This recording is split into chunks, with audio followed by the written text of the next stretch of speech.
Okay, so this is report from Iron Mountain, section 6, part 4. So this section deals with environmental pollution models and game theory, which is blood sports, like Hunger Games, things that you know what? I think they're gonna start the whole Hunger Games, that whole idea all together. Okay, after destroying all the food, they've got the seeds. Okay, you already got the seed banks and all that set up in the northern countries, far away from populations and all this, the control of foods and all this. I think later on down the road, they might actually try to implement these things. Okay, the other one is archetype theories. Okay, alpha male versus sigma males, and all that whole thing. And war through science of eugenics and abortions. Okay, we know that abortions that's starting to not work. People seeing through that. Okay, but scientific eugenics and all that, you don't have enough people with science knowledge or the instruments and or tools in order to analyze these things or the sources to get these informations out to the general public.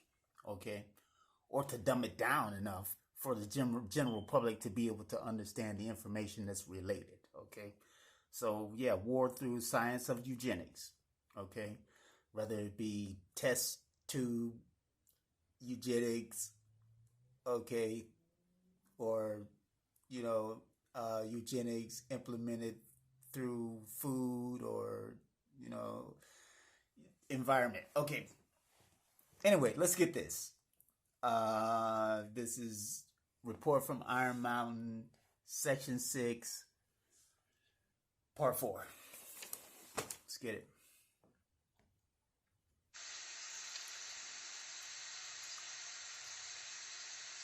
Okay, we are still in Report from Iron Mountain, and we are picking up once again in section 6, and this is part 4. I think we're in part 4. Hope I didn't mess that up. Oh well.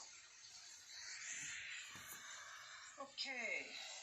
It seems clear that Mr. McNamara and other proponents of the Peace Corps surrogate for this war function leaned heavily on the success of the paramilitary depression programs mentioned in the last section. We find the precedent wholly inadequate in degree. Neither the lack of relevant precedent, however, nor the dubious social welfare sentimentality characterizing this approach warrant its rejection without careful study.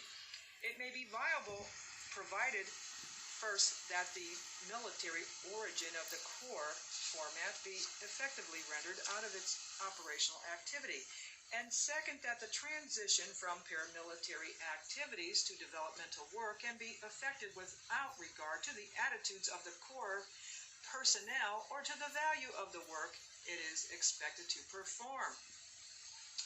Another possible surrogate for the control of potential enemies of society is the reintroduction of some form consistent with modern technology and political processes of slavery. Up to now, this has been suggested only in fiction, notably in the works of Wells, Huxley, Orwell, and others engaged in the imaginative anticipation of the sociology of the future.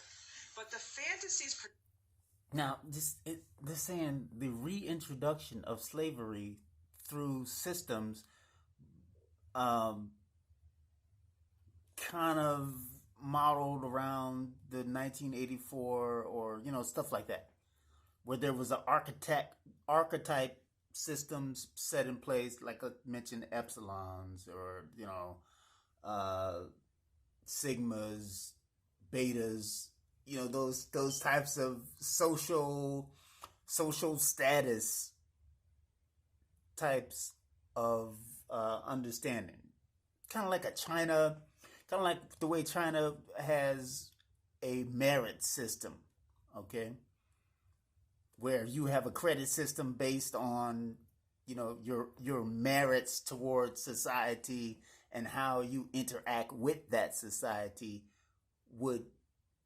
uh, deem you either worthy or unworthy according to the amount of merits that you either picked up or did not pick up. Okay, you would become the sum worth of how you were interpreted in that particular society according to the merits that you yourself has either picked up or did not pick up along the way. Okay? Of course, this is all controlled by a central hub, so the merits are given to you by a central hub, but anything that can be given to you can also be controlled by the thing that is giving it to you. Okay? Unless you maybe lay it into the hands of something, I would say technical, maybe a blockchain idea, but even something like that, a code can be written and unwritten. Okay, so I don't know. That's a whole. Anyway, I'm way off the topic, so I'm gonna get back on this because yeah. Projected in Brave New World in 1984 have seemed less and less implausible over the years since their publication. Let me repeat that sentence. But the fantasies projected in Brave New World in 1984 have seemed less and less implausible over the years since their publication. In other words, they seem more and more plausible. The traditional association of slavery with ancient pre-industrial cultures should not blind us to its adaptability to advanced forms of social organization, nor should its equally traditional incompatibility with Western moral and economic values. It is entirely possible that the development of a sophisticated form of slavery may be an absolute prerequisite for social control in a world at peace. As a practical matter, conversion of the code of military discipline to a euphemized form of enslavement would entail surprisingly little revision. The logical first step would be the adoption of some form of universal military service. When it comes to postulating a credible substitute for war capable of directing human behavior patterns in behalf of social organization, few options suggest themselves. Like its political function, the motivational function of war requires the existence of a genuinely menacing social enemy. The principal difference is that for purposes of motivating basic allegiance, as distinct from accepting political authority, the alternate enemy must imply a more immediate, tangible, and directly felt threat of destruction. It must justify the need for taking and paying a blood price in wide areas of human concern. In this respect, the possible substitute enemies noted earlier would be insufficient. One exception might be the environmental pollution model. If the danger to society posed was genuinely imminent, the fictive models would have to carry the weight of extraordinary conviction. Underscored with a not inconsiderable actual sacrifice of life, Listen, it's like I said before. See, she's mentioned here now the environmental pollution models, okay? But this is like I said before. These people believe in order out of chaos, okay? Creating chaos, creating the conditions in order to be the savior at any given moment with those same conditions that they created, okay? So creating the environmental pollution, whatever you want to call it, either inadvertently due to something that was done on the back end or just flat out doing it, okay? Creating the chaos in order to be the victor, in order to be the savior on the back end. the guy who comes flying out of the sky. Here I am, he's got the cape on, the whole nine. Here I am to save you from your polluted selves. Okay, after he melts all the ice caps, and the sea level rises the 6 inches to a foot, then he comes in after your land is flooded, and he's like, well, now we have the Army Corps of Engineers that are here to save you. We have them in place because we're great. we have them in place because we're great, and we've come to save you. Okay? We come to save you from your ugly selves because you have created this. He'll still blame it on you too. He'll say, because you've come to do this. Not looking at the machine itself and how the machine is created and what the machine is actually created to do. It's created through chaos. Okay? It was birthed on chaos. It's created on chaos. It can't produce anything outside of that because it has to be changed at its core. It has to be changed at its core because it can't produce anything other than what it produces. Okay? It was built on that, so it can't produce anything outside of the foundation that it was built on. If this makes any sense, does this make any sense? Okay? No matter what you call it. The foundation is what it is, no matter what you call it. You can label it a million other things: environmental, pollution model, game theories, archetypes, war through eugenics. It's all the same thing. Okay? Now, I would give it a name, or I would tell you what to call it, but I think people should name it for themselves and go back and look at it for what it is, and then say, okay, we have to change it. Obviously, we have to change it. We're just going to end up killing ourselves in the process of listening to these people, right? Obviously, that's going to have to happen, or a whole lot's going to happen, okay?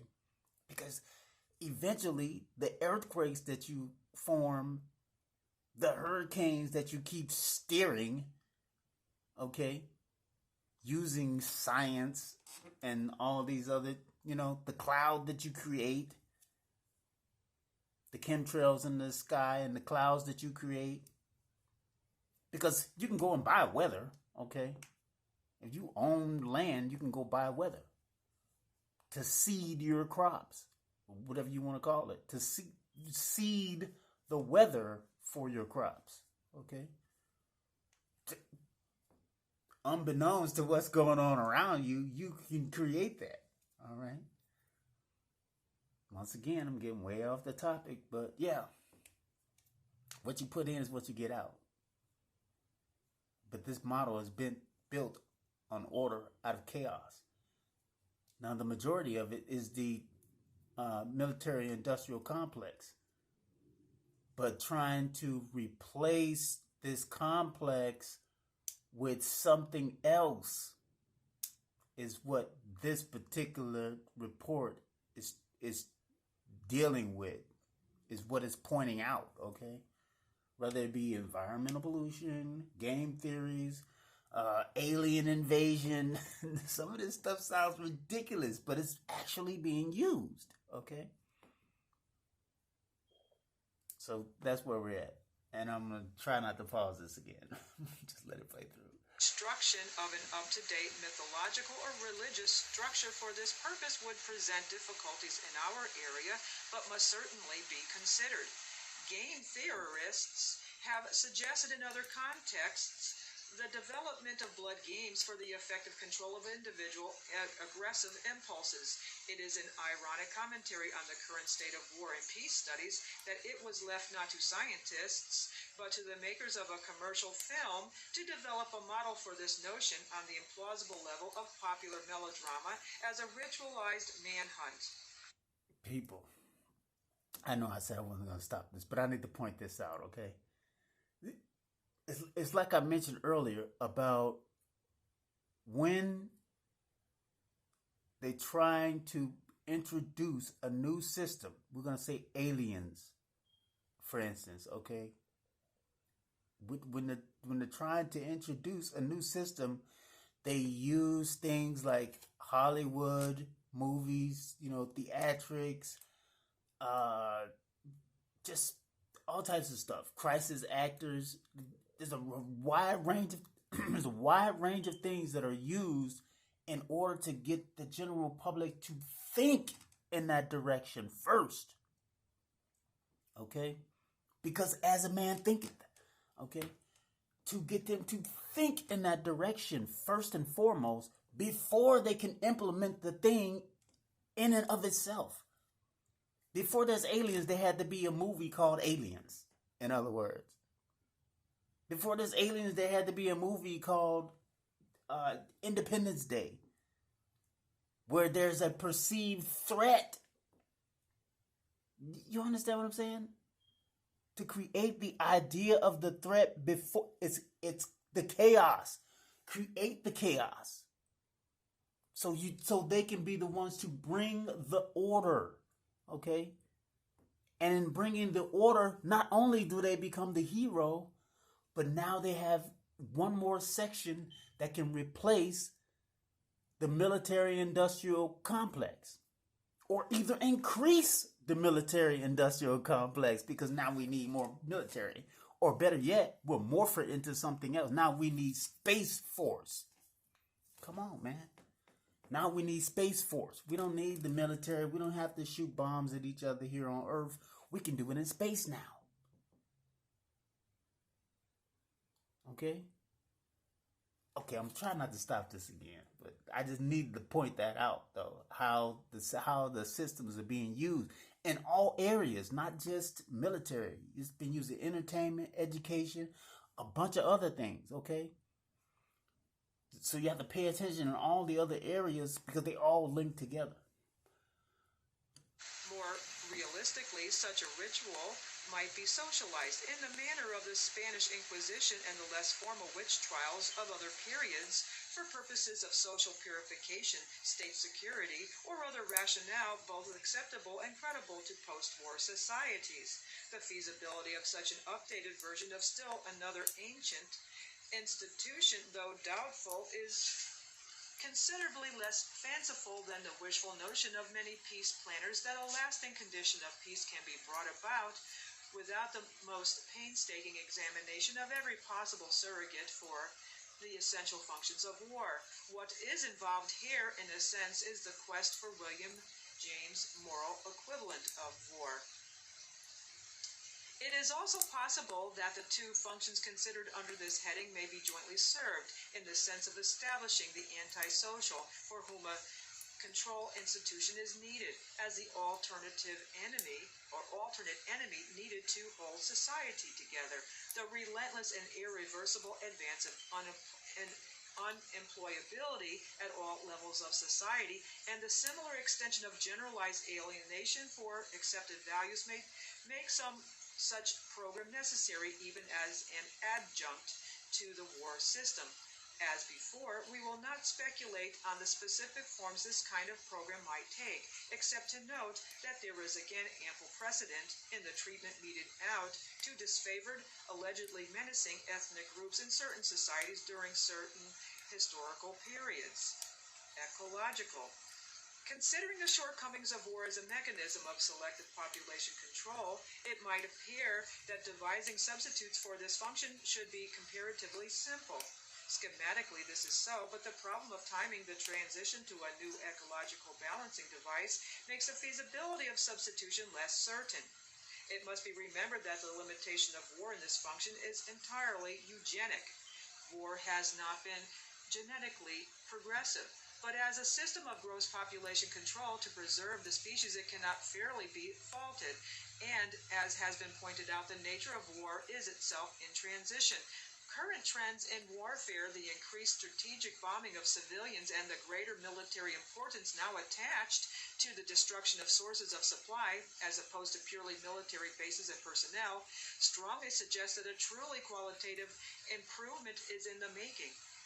Assuming the war system is to continue, it is more than probable that the regressively selective quality of war will have been reversed as its victims become more genetically representative of their societies. There is no question but that a universal requirement of the Listen, see, they use words like genetically representative of their society. They're talking about eugenics. They're talking about eugenics. Using science to either approve people or disapprove of people.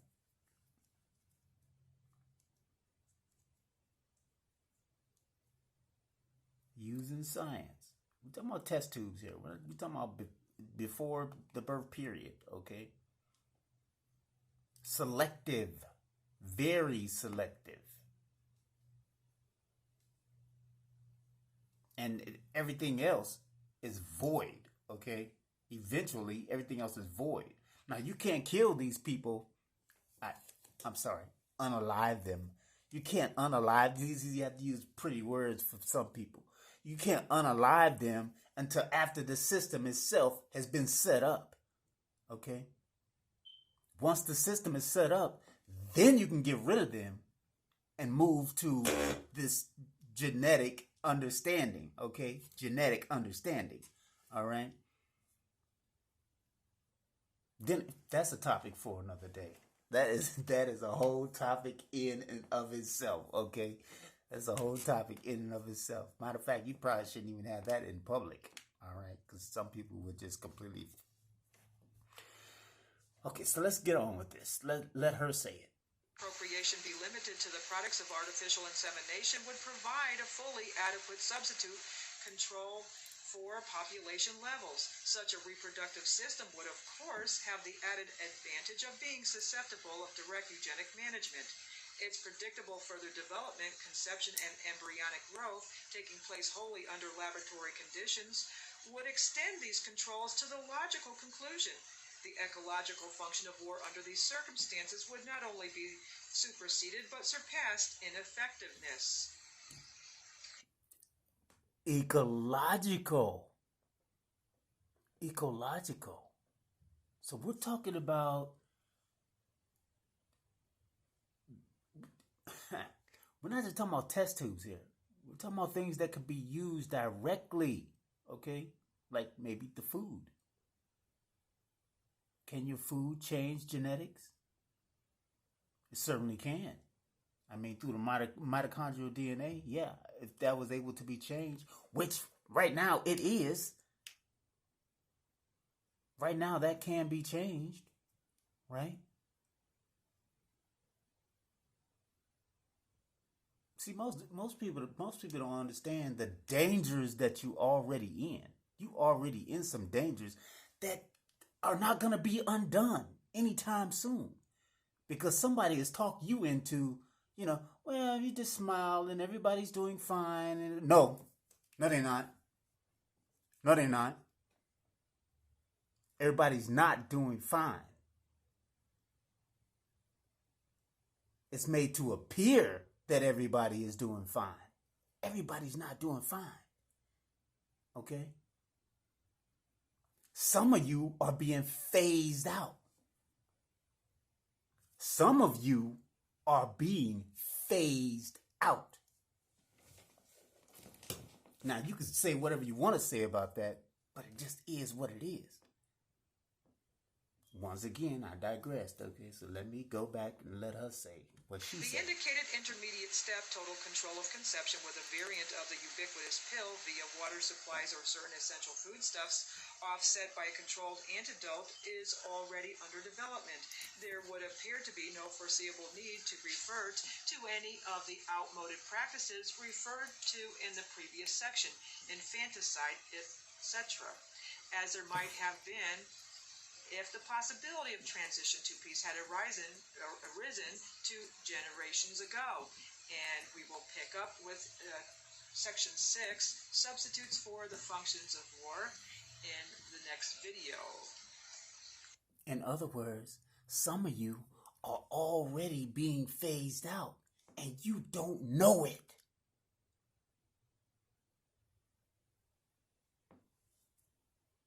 Some of you are already being phased out.